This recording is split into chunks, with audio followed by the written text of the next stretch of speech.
ಅಸ್ಸಲಾಮಲೈಕುಮ್. Hi ನನ್ನ sweet family, ಹೇಗಿದ್ದೀರಾ? ಅಲ್ಹಮ್ದುಲಿಲ್ಲ, ನಾನು ಚೆನ್ನಾಗಿದ್ದೇನೆ. ನೀವು ಚೆನ್ನಾಗಿದ್ದೀರಾ ಅಂತ ಅಂದ್ಕೊಳ್ತೇನೆ. ಯಾವಾಗಲೂ ಚೆನ್ನಾಗಿರಿ, ಖುಷಿಯಾಗಿರಿ. ನಾನು ಇವತ್ತು ಮಾಡ್ತಾಯಿದ್ದೆ ನನ್ನ ಫೇವ್ರೆಟ್ ಅವಲಕ್ಕಿ ಮತ್ತು ಉಪ್ಪಿಟ್ಟು ಅವಲಕ್ಕಿ. ಸೊ ನನ್ನ ವಿಡಿಯೋ ಇಷ್ಟ ಆದರೆ ಲೈಕ್ ಮಾಡಿ, ಸಬ್ಸ್ಕ್ರೈಬ್ ಮಾಡಿ, ಕಮೆಂಟ್ ಮಾಡಿ, ಬೆಲ್ ಬಟನ್ ಒತ್ತಿ. ಒಳ್ಳೆ ಕಮೆಂಟ್ ಆಗ್ತಾಯಿದ್ದೀರಾ, ಥ್ಯಾಂಕ್ ಯು ಸೋ ಮಚ್. ನಾನು ಒಂದು ಪಾತ್ರೆ ಇಟ್ಟಿದ್ದೀನಿ, ಅದಕ್ಕೆ ನಾನು 2 ಚಮಚದಷ್ಟು ಕೊತ್ತಂಬರಿ, 4 ಮೆಣಸು ಹಾಕಿ ಒಳ್ಳೆ ಫ್ರೈ ಮಾಡ್ತಾ ಇದ್ದೇನೆ. ಕೊತ್ತಂಬರಿ ಸ್ವಲ್ಪ ಜಾಸ್ತಿ ಹಾಕಿ ಅದು ಒಳ್ಳೆ ಫ್ರೈ ಆಗಲಿ. ಫ್ರೈ ಆಗ್ತಾ ಬರುವಾಗ ಮಿಕ್ಸರಿಗೆ ಹಾಕಿ ಪುಡಿ ಮಾಡ್ಕೊಳ್ಳಿ.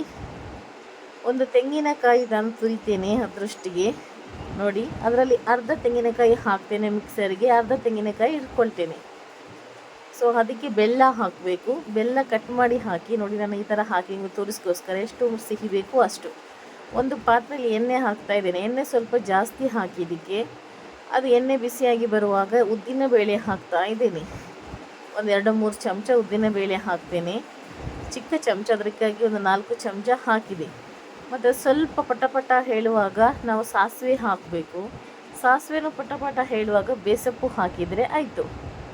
ಸೊ ಅದು ಸ್ಲೋ ಆಗಿ ಗ್ಯಾಸಿಗೆ ಫ್ರೈ ಆಗ್ತಾ ಇರಲಿ. ಅಷ್ಟನ್ನಕ್ಕೊಂದು ನಾನು ಪಾತ್ರೆ ಇಟ್ಟಿದ್ದೇನೆ.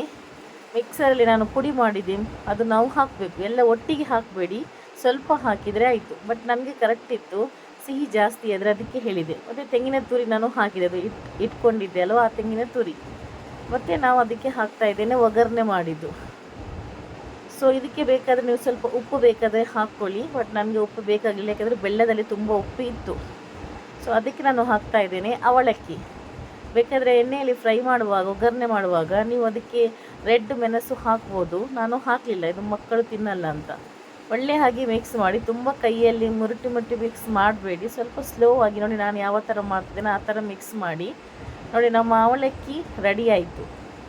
ನಾನೀಗ ಮಾಡ್ತಾಯಿದ್ದೇನೆ ಉಪ್ಪಿಟ್ಟು. ಇದಕ್ಕೆ ಇಟ್ಟೇನೆ ಉಪ್ಪಿಟ್ಟು ರೆಡಿ ಮಾಡ್ತೇನೆ. ಒಂದು ಸ್ವಲ್ಪ ಎಣ್ಣೆ ಹಾಕಿದ್ದೇನೆ. ಎಣ್ಣೆ ಬಿಸುವಾಗ ಸಾಸಿವೆ ಹಾಕ್ತಾ ಇದ್ದೇನೆ. ಅದಕ್ಕೆ ಹಾಕ್ತೇನೆ ಉದ್ದಿನ ಬೇಳೆ. ಸೊ ಉದ್ದಿನ ಬೇಳೆ ಬಿಸಿ ಆಗುವಾಗ ಬೇಸಪ್ಪು ಹಾಕ್ತಾ ಇದ್ದೇನೆ. ಕಾಯಿ ಮೆಣಸು ಮತ್ತು ನೀರುಳ್ಳಿ ಹಾಕಿ ಒಳ್ಳೆ ಫ್ರೈ ಮಾಡ್ತೇನೆ. ಅದು ಫ್ರೈ ಆಗಿ ಬರುವಾಗ ನಾನು ಹಾಕ್ತೇನೆ ನೀರು ತುಂಬ ಬಾಯ್ಲ್ ಆಗಲಿ. ನೀರಿಗೆ ಹಾಕ್ತಾ ಇದ್ದೇನೆ ಉಪ್ಪು ಮತ್ತು ಸ್ವಲ್ಪ ಸಕ್ಕರೆ ಹಾಕ್ತಾ ಇದ್ದೇನೆ. ತುಂಬ ಟೇಸ್ಟಿ ಆಗುತ್ತೆ ಅವಲಕ್ಕಿ. ಒಂದು ಸರ್ತಿ ಟ್ರೈ ಮಾಡಿ. ನನ್ನ ಮಕ್ಕಳಿಗೆ ತುಂಬ ಇಷ್ಟ ಅವಲಕ್ಕಿ, ನನಗೂ ಇಷ್ಟ ಉಪ್ಪಿಟ್ಟು ಅವಲಕ್ಕಿ. ಸೊ ಉಪ್ಪು ಮತ್ತು ನೀರು ನೋಡಿ. ಇದು ರವೆ ಸ್ವಲ್ಪ ಫ್ರೈ ಮಾಡಿ ಇಟ್ಟಿದ್ದೇನೆ ಆಲ್ರೆಡಿ. ಸೊ ನೀವು ಸ್ವಲ್ಪ ತವದಲ್ಲಿ ಫ್ರೈ ಮಾಡಿದರೆ ಆಯಿತು. ಸೊ ನೀರು ಬಿಸಿ ಬರುವಾಗ ಉಪ್ಪಿಟ್ಟದಕ್ಕೆ ಹಾಕಿ, ರವೆ ಹಾಕಿ, ರವೆ ಈ ಥರ ಮಿಕ್ಸ್ ಮಾಡ್ತಾ ರವೆ ಹಾಕಿ. ಸೊ ಮತ್ತು ಗ್ಯಾಸ್ ಸ್ಲೋ ಅಲ್ಲಿ ಇಡೀರಿ. ನೀರು ಖಾಲಿ ಆಗುತ್ತೆ ಮತ್ತು ಕರೆಕ್ಟಾಗಿ ಬರ್ತದೆ, ಪರ್ಫೆಕ್ಟಾಗಿ ನೋಡಿ. ಪರ್ಫೆಕ್ಟ್ ಬಂದಿದೆ ನೋಡಿ. ಮತ್ತು ಗ್ಯಾಸ್ ಬಂದ್ ಮಾಡಿದರೆ ಆಯಿತು. ನಮ್ಮ ಉಪ್ಪಿಟ್ಟು ಅವಲಕ್ಕಿ ರೆಡಿ ಆಯಿತು. ಒಂದು ಸರ್ತಿ ಟ್ರೈ ಮಾಡಿ, ಕಮೆಂಟ್ ಮಾಡಿ ಹೇಳಿ ಹೇಗಿತ್ತು ಅಂತ. ಅದು ಮೊಸರಲ್ಲಿ ತಿನ್ನಿ, ಇನ್ನೂ ಸೂಪರ್ ಆಗುತ್ತೆ. ಸೊ ನಾನು ಮೊಸರಲ್ಲಿ ತಿಂದೆ, ಒಳ್ಳೆಯದಾಗಿತ್ತು. ಕಮೆಂಟ್ ಮಾಡಿ ಹೇಳಿ.